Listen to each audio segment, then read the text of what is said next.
Hello বন্ধুরা, তোমরা সবাই কেমন আছো? আশা করি তোমরা সবাই খুব ভালো আছো, কিন্তু আমরা ভালো নেই।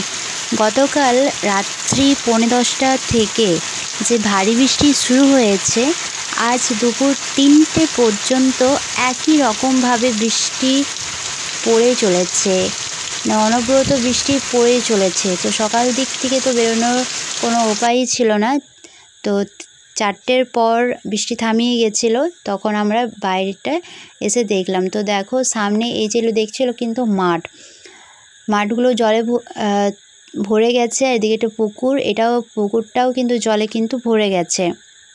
এখানে কিন্তু অলরেডি মাছ ধরা শুরু হয়ে গেছে, অনেকেই মাছ ধরে ফেলেছে, সকাল থেকে অনেকেই মাছ ধরছে। আর এখানে দেখো তো পুকুরটা পুরো সেই লেভেলে হয়ে গেছে, একেবারে রাস্তার গায়ে কিন্তু জল চলেছে। মানে এক রাতের জলে পুকুর পুরো ভর্তি হয়ে গেছে। ভাবতে পারো কত বৃষ্টি হয়েছে, একই রকমভাবে লাগাতার বৃষ্টি হয়েছে। তো আমরা রোড সাইডে এসেছি, এখানে দেখো প্রচুর লোকজন এসেছে, কারণ এখানে জায়গাটা একটু নিচু, যার ফলে কি হয় বৃষ্টি হলে জল জমে যায়। আর এদিকে দেখো এখানে বলে থই থই করছে চারিদিকটা। আর ওই যে দূরে দেখতে পাচ্ছ, ওটা একটা হরি মন্দির, যেটা কিন্তু জলের নিচে, মানে অর্ধেকটা জলের নিচেই রয়েছে।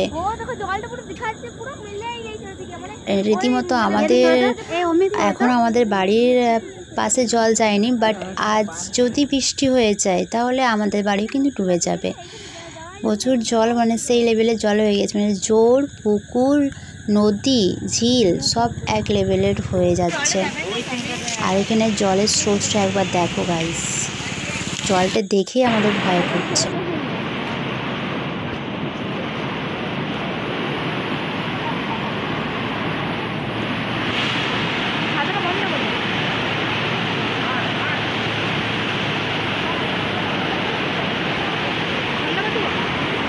না থাক, বন্ধ করিস না।